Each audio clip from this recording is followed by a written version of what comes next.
कमरे में सूटकेस की चैन बंद करने की आवाज़ सन्नाटे को चीर रही थी। सुमन की आंखों में एक चमक थी जो पिछले 2 सालों से कम ही देखने को मिली थी।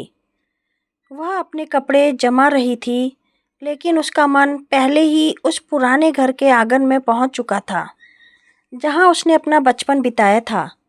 तभी दरवाजे पर एक परछाई उभरी। सुमन ने पलटकर देखा। उसकी सास राजेश्वरी देवी चौखट पर खड़ी थी। उनके चेहरे पर वही कठोर भाव था जिससे सुमन अक्सर घबरा जाया करती थी। तैयारी हो रही है? राजेश्वरी जी ने भारी आवाज में पूछा। जी माँ जी, सुमन ने उत्साह से कहा। शेखर ने टिकट बुक करा दी है। परसों सुबह की ट्रेन है। बाबूजी का फ़ोन आया था।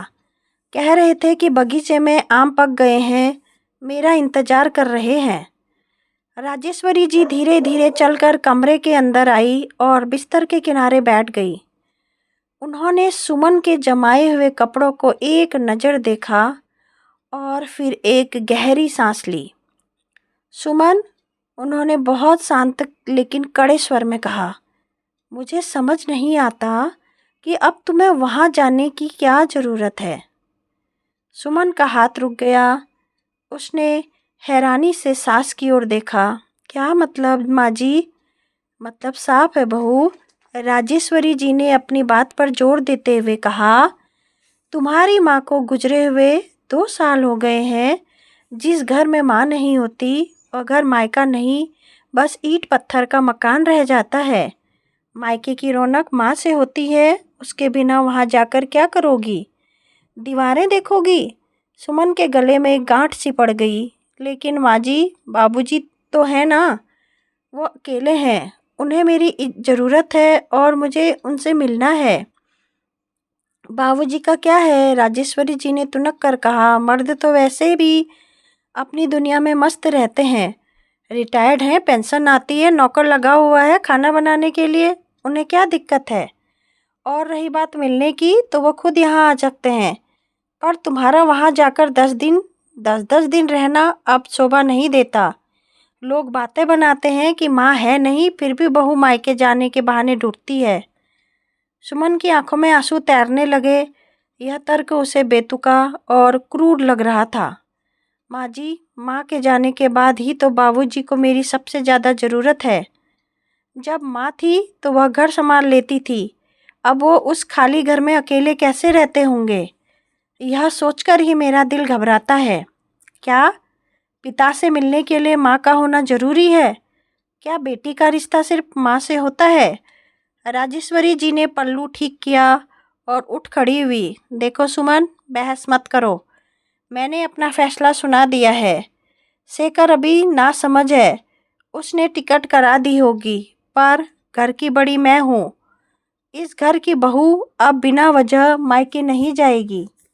मायका तब तक मायका था जब तक तुम्हारी माँ जिंदा थी, अब वो सिर्फ तुम्हारे पिता का घर है, वहाँ जाने की कोई तुक नहीं बनती। टिकट कैंसिल करा दो। इतना कहकर राजेश्वरी जी कमरे से बाहर निकल गई।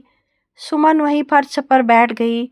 सूटकेस जो कुछ पल पहले खुशियों का पिटारा लग रहा था, अब एक बोझ जैसा लग रहा है। शाम को जब शेखर ऑफिस से लौटा तो उसने सुमन की सूजी हुई आंखें देखी। क्या हुआ सुमन? शेखर ने बैग रखते हुए पूछा। तबीयत ठीक नहीं है क्या? सुमन ने सिसकते हुए सारी बात बता दी। शेखर ने माथा पकड़ लिया। वह अपनी माँ के स्वभाव को जानता था। वे पुरानी परंपराओं और अजीबो गरीब उसूलों की पक्की थी। मैं माँ से बात करता हूँ, शेखर ने कहा और राजेश्वरी जी के कमरे की तरफ बढ़ा। राजेश्वरी जी पूजा कर रही थी। शेखर ने उनके पीछे खड़े होकर इंतजार किया। जब वे उठी तो शेखर ने कहा, माँ, आप सुमन को क्यों रोक रही हैं? ससुर जी अकेले हैं, सुमन जाएगी तो उनका मन थोड़ा बहल जाएगा। शेखर, राजेश्वरी जी ने दिया बुझाते कहा, तुझे अपनी दुनियादारी की समझ नहीं है। औरत का धर्म उसका ससुराल होता है। मायका का मोह एक सीमा तक ही अच्छा लगता है। और वैसे भी जिस घर में कोई औरत ना हो, वहाँ जवान बेटी का जाकर रहना समाज की नज़रों में खटकता है। कल को कोई कुछ कहेगा तो इज्जत हमारे घर की जाएगी। माँ, यह कैसी सोच है? शेखर ने झुंझलाते हुए कहा। वो उसके पिता हैं, समाज क्या कहेगा? इसके डर से वो अपने पिता को छोड़ दे। मैंने कह दिया ना, राजेश्वरी जी ने आवाज़ ऊंची की। अगर उसे जाना ही है तो 1-2 दिन के लिए जाकर आ जाएगी, लेकिन यह 10 दिन का प्रोग्राम नहीं बनेगा। और अभी तो बिल्कुल नहीं। अगले महीने घर में सत्यनारायण की कथा की तैयारियां करनी है। शेखर जानता था कि माँ की तैयारियां बस एक बहाना है। असली वजह उनकी वह जिद थी कि बहू अब पूरी तरह उनकी हो जानी चाहिए और मायके से उसका नाता कम हो जाना चाहिए। शेखर जो माँ की बात मानता आया था, इस बात भी सुमन के सामने बेबस हो गया। सुमन ने टिकट कैंसिल करवा दी। उस रात उसने अपने पिता रघुवीर जी को फ़ोन किया। हेलो सुमन बेटा, पैकिंग हो गई?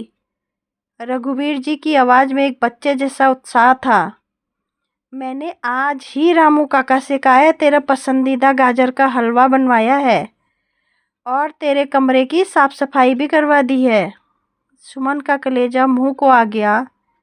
वह कैसे तोड़े उस बूढ़े पिता का दिल। बाबूजी, सुमन की आवाज़ कांप रही थी। वो शेखर को ऑफिस की छुट्टी नहीं मिल रही है और यहाँ घर में भी कुछ ज़रूरी काम आ गया है। मैं अभी नहीं आ पाऊँगी। उधर से कुछ पल के लिए सन्नाटा छाया रहा। फिर एक बहुत ही धीमी और बुझी हुई आवाज़ आई। कोई बात नहीं बेटा, ससुराल की जिम्मेदारियां पहले हैं। मैं समझता हूँ, चिंता मत कर। मैं हलवा रामू काका को दे दूँगा। तू अपना ख्याल रखना। फ़ोन कट हो गया। सुमन तकिए में मुंह छिपाकर फूट फूट कर रोई। उसे लगा जैसे उसने अपने पिता की हत्या कर दी हो। उसकी उम्मीदों की हत्या। अगले कुछ दिन घर में तनाव का माहौल रहा। सुमन काम करती रही, लेकिन एक मशीन की तरह। उसकी हंसी गायब हो चुकी थी। राजेश्वरी जी को लगा कि उन्होंने अपनी सत्ता कायम रख ली है, इसलिए वे संतुष्ट थी। एक हफ्ते बाद की बात, दोपहर का समय था। डाकिया एक चिट्ठी लेकर आया। राजेश्वरी देवी के नाम रजिस्टर खत है, डाकिया ने कहा। सुमन ने खत लिया और राजेश्वरी जी को दिया। राजेश्वरी ने चश्मा लगाकर खत पढ़ा। पढ़ते ही उनका चेहरा पीला पड़ गया। वे सोफे पे धम बैठ गई। क्या हुआ माँ जी? सुमन ने पानी का गिलास बढ़ाते हुए कहा, अपनी नाराज़गी भूलकर। मेरा पुश्तैनी घर, राजेश्वरी जी बुदबुदाई। मेरे भाई ने, भानु ने उसे बेचने का फैसला कर लिया है। राजेश्वरी जी का मायका शहर से दूसरे कस्बे में था। उनके माता पिता बहुत पहले गुजर चुके थे। अब उनका भाई भानु और उनका परिवार रहता था। उसने लिखा था कि पुराना घर मेंटेन करना मुश्किल हो रहा है, इसलिए वो उसे बेचकर फ्लैट ले रहा है। उसने पूछा कि अगर मुझे कोई पुराना सामान चाहिए तो आकर ले जाऊं, वरना सब कबाड़ी को दे दिया जाएगा। राजेश्वरी जी की आंखों में आंसू बह निकले। वो घर जहाँ मेरा बचपन बीता, जहाँ मेरी डोली उठी थी, वो अब नहीं रहेगा। सुमन ने उन्हें सांत्वना दी। शाम को जब शेखर आया तो राजेश्वरी ने कहा, शेखर, मुझे कल ही भाई के पास जाना है। मुझे उस घर को आखिरी बार देखना है। मेरी माँ की निशानी, वो पुरानी संदूकची और पिताजी के आराम की कुर्सी, मुझे सब लाना है। वो घर बिकने से पहले मुझे अपनी यादें समेटनी है। शेखर ने हैरान होकर माँ को देखा, फिर सुमन को। अगले दिन शेखर, सुमन और राजेश्वरी जी कार में रवाना हुए। 4 घंटे के सफ़र के बाद वे राजेश्वरी जी के मायके पहुँचे। घर की हालत वाकई जर्जर थी। सामने बिक्री के लिए बोर्ड लगा था। भानु मामा ने उनका स्वागत किया, लेकिन बातों में रूखापन था। दीदी, अच्छा हुआ तुम आ गई। देख लो, जो ले जाना है ले जाओ। परसों खरीदार आ रहे हैं तोड़ फोड़ शुरू करने, भानु मामा ने बिना किसी भावना के कहा। राजेश्वरी जी घर के हर कमरे में घूमी। वो दीवारों को छू छू कर रो रही थी। रसोई में जाकर उन्होंने अपनी माँ की याद आई। आंगन में पिता की वह घर जो अब ईंट गारे का ढांचा था। राजेश्वरी जी के लिए एक जीवित मंदिर था। दोपहर को वे सब छत पर बैठे थे। राजेश्वरी जी ने भानु से कहा, भानु, तुझे जरा भी दुख नहीं हो रहा है? यह हमारे बाबूजी का घर है। भानु ने चाय की चुस्की लेते हुए कहा, दीदी, बाबूजी बाबूजी लगा रखा है, वो तो कब के चले गए। अब यह घर सिर्फ एक बोझ है। मैं प्रैक्टिकल आदमी हूँ, यादों से पेट नहीं भरता। राजेश्वरी जी सन्न रह गई। उन्हें अपने भाई की निष्ठुरता पर विश्वास नहीं हो रहा था। तभी सुमन धीरे से उठी और राजेश्वरी जी के पास आकर बैठ गई। उसने धीरे से उनका हाथ अपने हाथ में लिया। माँ जी, सुमन ने बहुत ही मृदु स्वर में कहा, आपको दुख हो रहा है ना? क्योंकि यह सिर्फ घर नहीं, आपकी जड़ें हैं। यहाँ आपके माता पिता की सांसें बसी हैं। राजेश्वरी जी ने भीगी आंखों से बहू को देखा। सुमन ने आगे कहा, आप तो कह रही थी कि माँ के बिना मायका नहीं रहता। आपके माता पिता तो 30 साल पहले गुजरे थे। फिर आज इस घर को बिकता देख आपकी जान क्यों निकल रही है? भाई तो है यहाँ, भाभी भी है। फिर आपको यहाँ वो कौन सी चीज़ खींच लाई जो आपको इतना रुला रही है? राजेश्वरी जी चुप रही। सुमन के सवाल सीधे उनके दिल पर ही चोट कर रहे थे। माँ जी, सुमन ने जारी रखा, मायका किसी इंसान से नहीं होता। मायका उस एहसास का नाम है जहाँ हम बेटी होते हैं, जहाँ हमें कोई जज नहीं करता, जहाँ की दीवारों में हमारा बचपन गूंजता है। और सबसे बड़ी बात, पिता, जब तक पिता जिंदा है तब तक बेटी के लिए वह घर तीर्थ से कम नहीं होता। आप खुशकिस्मत थी कि आपके सिर पर भाई का हाथ था, पर मेरे तो सिर्फ बाबूजी हैं। सोचिए, जब मैं अपने बाबूजी के पास नहीं जा पाती तो उन्हें कैसा लगता होगा। बिल्कुल वैसा ही जैसा आज आपको भाई के इस रूखेपन से लग रहा है, अकेला और ठुकराया हुआ। राजेश्वरी जी ने झटके से सुमन की ओर देखा। उन्हें अचानक अपने कहे हुए शब्द याद आए कि माँ के बिना वहाँ क्या रखा है। आज उन्हें समझ आ रहा था कि माँ के बिना वहाँ स्मृतियाँ रखी हैं, अपनापन रखा है और एक पिता का वजूद रखा है। उन्हें भानु के बिहार से जो चोट लगी थी, वही चोट उन्होंने सुमन के पिता को दी थी। उन्होंने महसूस किया कि रघुवीर जी उस बड़े घर में कितने अकेले होंगे, अपनी बेटी की बाट जो होते हुए, ठीक वैसे ही जैसे आज वो इस घर की दीवारों को आखिरी बार देखने के लिए तड़प रही थी। राजेश्वरी जी उठी और कोने में जाकर खड़ी हो गई। उनकी आंखों के सामने रघुवीर जी का चेहरा घूम गया। एक बूढ़ा पिता जो अपनी पत्नी को खो चुका और अब अपनी बेटी के इंतजार में दरवाजे पर नजरें टिकाए बैठा है। मैंने बहुत बड़ा पाप किया, राजेश्वरी जी के मुंह से निकला। वापसी के सफ़र में कार में सन्नाटा था। राजेश्वरी जी अपनी गोद में माँ की पुरानी साल और पिता की एक घड़ी भींच कर बैठी थी। अचानक उन्होंने शेखर से कहा, गाड़ी मोड़ो। कहाँ माँ, घर तो सीधा है। शेखर ने पूछा, घर नहीं, सुमन के घर चलो, रघुवीर जी के पास, राजेश्वरी जी ने दृढ़ता से कहा। सुमन ने चौंक कर पीछे मुड़कर देखा। माँ जी, राजेश्वरी जी ने सुमन का हाथ पकड़ लिया। सुमन, मुझे माफ़ कर दे बेटा, मैं अपनी ममता के अहंकार में यह भूल गई थी कि हर बेटी के दिल में एक दिल धड़कन होती है। आज जब मेरा मायका छिन रहा है तो मुझे समझ आया कि मायका ईंटों से नहीं, पनाह से बनता है। तेरे बाबूजी जिंदा हैं और जब तक वो है तेरा मायका आबाद है। मैं तुझे उस सुकून से वंचित नहीं कर सकती जिसके लिए मैं आज तरस रही हूँ। सुमन की आंखों में झरझर आंसू बहने लगे।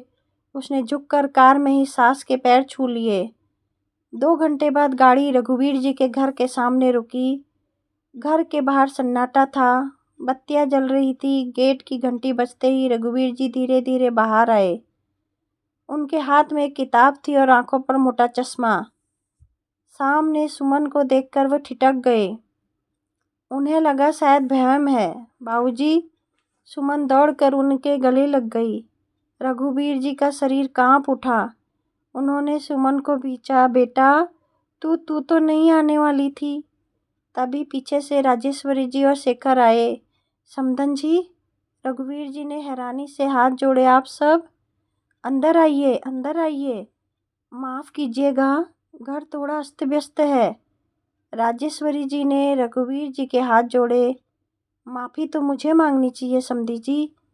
मैंने एक बेटी को उसके पिता से दूर रखने की कोशिश की। मैं भूल गई थी कि माँ अगर घर की नींव है तो पिता उस घर की छत होती है, और बिना छत के नींव भी सुरक्षित नहीं रहती।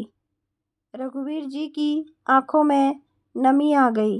वे समझ नहीं पाए कि अचानक यह परिवर्तन कैसे हुआ, लेकिन वे खुश थे। रामू काका, रघुवीर जी ने उत्साह की आवाज़ लगाई। अरे सुनता है, गाजर का हलवाला मेरी बेटी आई है और साथ में अपनी दूसरी माँ को भी लाई है। उस रात उस घर में फिर से रौनक लौट आई। सुमन अपने पिता को अपने हाथ से खाना खिला रही थी और राजेश्वरी यह दृश्य देखकर मुस्कुरा रही थी। उन्हें अपने भाई के घर में जो खालीपन मिला था, वह यहाँ रघुवीर जी की खुशी देखकर भर गया था। उन्होंने मन ही मन सोचा, सच है, मायका माँ से होता है, लेकिन पिता के बिना वह मायका मायका नहीं रहता। और जब तक माता पिता में से कोई भी एक है, बेटी के लिए उस घर के दरवाजे कभी बंद नहीं होने चाहिए। रात को सोने से पहले राजेश्वरी जी ने सुमन से कहा, बहू, आपसे जब तेरा मन करे चली आना, क्योंकि अब मैं समझ गई हूँ कि ससुराल अगर फर्ज है तो मायका मरहम है, और ज़िंदगी जीने के लिए दोनों की ज़रूरत है। सुमन ने मुस्कुराते हुए सिर हिलाया। बाहर बगीचे में रात की रानी की खुशबू फैली थी, बिल्कुल वैसी ही जैसी उसकी माँ के समय महकती थी। आज उसे यकीन हो गया कि माँ कहीं नहीं गई है। वे पिता के रूप में और अब सास के बदलते व्यवहार के रूप में यहीं मौजूद है। उसका मायका आज फिर से जी उठा था। दोस्तों, कहानी पसंद आई तो सपोर्ट कीजिएगा, प्यार दीजिएगा, लाइक कीजिएगा।